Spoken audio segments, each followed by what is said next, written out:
നമ്മൾ functions of to വേരിയബിൾസിനെ എങ്ങനെ picturise ചെയ്യാം എന്നാണ് നോക്കുന്നത്. ഒരു ഗ്രാഫിനെ, ഒരു ഫങ്ഷനെ പിക്ചറൈസ് ചെയ്യാൻ രണ്ട് മെത്തേഡ്സാണ് ഉള്ളത്. ഒന്ന് അതിൻ്റെ ലെവൽ കർവ്സ് വരയ്ക്കാം. ഒന്ന് നമുക്ക് ഗ്രാഫിൻ്റെ ലെവൽ കർവ്സ് വരയ്ക്കാൻ പറ്റും. അതിൻ്റെ ഡൊമൈനിൽ അതിൻ്റെ ലെവൽ കർവ്സ് വരച്ച് ഫങ്ഷനെ റെപ്രസെൻ്റ് ചെയ്യാം. അല്ലെങ്കിൽ ആ ഫങ്ഷൻ്റെ ഗ്രാഫ് വരയ്ക്കാം. നമ്മളൊരു ഫങ്ഷൻസ് ഓഫ് ടു വേരിയബിൾസിൻ്റെ കാര്യമാണ് പറയുന്നത്. Functions of two variables, two independent variables x and y. രണ്ട് ഇൻഡിപെൻഡൻറ്റ് വേരിയബിൾ എക്സും വൈയും ഉള്ള ഫങ്ഷൻസിൻ്റെ പിക്ചറൈസേഷന് രണ്ട് മെത്തേഡ്സ് ഉണ്ട്. ഒന്ന് നമുക്ക് അതിൻ്റെ ലെവൽ കർവ്സ് അതിൻ്റെ ഡൊമൈനിൽ വരയ്ക്കാൻ പറ്റും. അല്ലെങ്കിൽ നമുക്ക് അതിൻ്റെ ഗ്രാഫ് വരയ്ക്കാം, സ്പേസിൽ അതിൻ്റെ ഗ്രാഫ് വരയ്ക്കാൻ പറ്റും. രണ്ട് മെത്തേഡാണുള്ളത്. നമ്മൾ ഡെഫിനിഷൻ ആദ്യം വായിച്ചതിന് ശേഷം നമുക്കതിനെ എക്സാമ്പിൾ വെച്ച് എക്സ്പ്ലെയിൻ ചെയ്യാം. ഫസ്റ്റ് അതിൻ്റെ ഡെഫിനിഷൻ എന്താണ്, ലെവൽ കർവ് എന്താണെന്ന് നമുക്കൊന്ന് വായിക്കാം. ഡെഫിനിഷൻ: ലെവൽ കർവ് വായിക്കുമ്പോൾ അത് എഴുതുമ്പോൾ തന്നെ നമുക്ക് മനസ്സിലാവും. the set of points in the plane where a function f of xy has a constant value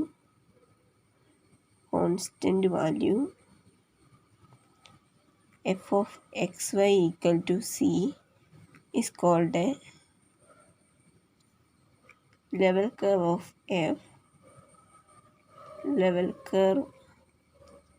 of f. അതുപോലെ ഗ്രാഫ് എന്താണെന്ന് നോക്കാം. the set of all points x y f of xy in space for xy in the domain of f is called graph of f. ഗ്രാഫിനെയാണ് നമ്മൾ surface എന്ന് വിളിക്കാറുണ്ട്. the graph of f is also called the graph of f is also called the surface of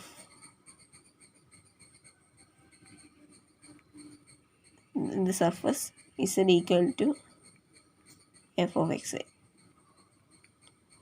നമുക്ക് explain ചെയ്യാം. ഇത് നമുക്ക് functions of single variable, ഇപ്പോൾ y equal to f of x എന്ന് പറയുന്ന function with single independent variable x, ഇതിൻ്റെ graph വരയ്ക്കാനും നമ്മൾ പഠിച്ചിട്ടുണ്ട്. ഇതിൻ്റെ ഗ്രാഫ് എങ്ങനെ വരയ്ക്കും? ഇതിൻ്റെ ഗ്രാഫ് നമ്മൾ എക്സ് വൈ പ്ലെയിനിലാണ് വരയ്ക്കുക. സിംഗിൾ വേരിയബിൾ ഫംഗ്ഷൻ്റെ ഗ്രാഫ് വരയ്ക്കുമ്പോൾ അത് എക്സ് വൈ പ്ലെയിനിലാണ് വരയ്ക്കുന്നത്. അതെങ്ങനെയാണ് നമ്മൾ വരയ്ക്കുക? എക്സ് എഫ് ഓഫ് എക്സ്, ഈ ഓർഡേർഡ് പേഴ്സുകൾ നമ്മൾ പ്ലോട്ട് ചെയ്യും, അത് യോജിപ്പിച്ച് വരയ്ക്കും. അങ്ങനെയാണ് നമ്മൾ ഗ്രാഫ് വരയ്ക്കുന്നത്. അല്ലേ, നമ്മൾ എക്സും എഫ് ഓഫ് എക്സും വരയ്ക്കും, എക്സും വൈയും എഴുത്ത്, എന്നിട്ട് എക്സ് വൈകളുടെ കളക്ഷൻ നമ്മൾ വരയ്ക്കുകയാണ് ചെയ്യാറ്. അല്ലേ, എക്സാമ്പിൾ ഇപ്പോൾ y equal to x square, ഇതിൻ്റെ ഗ്രാഫ് എങ്ങനെ വരയ്ക്കും? നമ്മൾ എക്സിന് ഓരോ വാല്യൂസ് കൊടുക്കുമ്പോൾ y കിട്ടുന്നത് എന്തൊക്കെയാണെന്ന് നമ്മൾ നോക്കും. എക്സിന് 0 കൊടുക്കുമ്പോൾ y 0, എക്സിന് 1 കൊടുക്കുമ്പോൾ yക്ക് 1, എക്സിന് -1 കൊടുക്കുമ്പോഴും yക്ക് 1. അങ്ങനെ നമ്മൾ ഈ വാല്യൂസൊക്കെ അപ്പോൾ 0 0 എന്ന പോയിൻ്റ് പ്ലോട്ട് ചെയ്യുന്നു. അത് കഴിഞ്ഞ് 1 1 എന്നുള്ള പോയിൻ്റ് പ്ലോട്ട് ചെയ്യുന്നു, 1 1. പിന്നെ -1 1 പ്ലോട്ട് ചെയ്യുന്നു, -1 1 പ്ലോട്ട് ചെയ്യും. ഇനി ഇങ്ങനത്തെ പോയിൻറ്റ്സ് എല്ലാം വരച്ച് നമ്മൾ ഇതെല്ലാം കൂടെ കൂട്ടി യോജിപ്പിക്കുകയാണ് ചെയ്യാറ്. ഓക്കെ, ഇങ്ങനെയാണ് നമ്മൾ ഗ്രാഫ് വരയ്ക്കാറ്. ഫങ്ഷൻസ് ഓഫ് സിംഗിൾ വേരിയബിൾസിൻ്റെ ഗ്രാഫ്. അതേപോലെ തന്നെ ഇവിടെ ഫങ്ഷൻസ് ഓഫ് ടു വേരിയബിൾ വരുമ്പോൾ നമ്മൾ ഗ്രാഫ് വരയ്ക്കുന്നത് എങ്ങനെയാണ്? X y f of X y, ഈ പോയിൻറ്റ്സുകളുടെ കളർ ഇങ്ങനെ ട്രിപ്പിൾസാണ് അപ്പോൾ വരുന്നത്. ഇവിടെ ഫങ്ഷൻസ് ഓഫ് സിംഗിൾ വേരിയബിൾസിൻ്റെ നമ്മൾ പെയർസ് വരച്ച് ഗ്രാഫ് വരച്ച്, അതുപോലെ ഇവിടെ വരുമ്പോൾ ഫങ്ഷൻസ് ഓഫ് ടു വേരിയബിൾസാണ്. എക്സ് വൈകൾക്ക് കറസ്പോണ്ടിങ് എഫ് ഓഫ് എക്സ് വൈകളിൽ ചേർത്ത് വെച്ച് നമ്മൾ എന്ത് ചെയ്യും? സ്പേസിൽ ഗ്രാഫ് വരയ്ക്കും.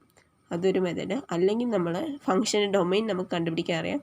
ആ ഡൊമെയിനിൽ ലെവൽ കേർവ്സ് വരയ്ക്കും. ലെവൽ കേർവ്സ് വരയ്ക്കുന്നത് എങ്ങനെയാണ്?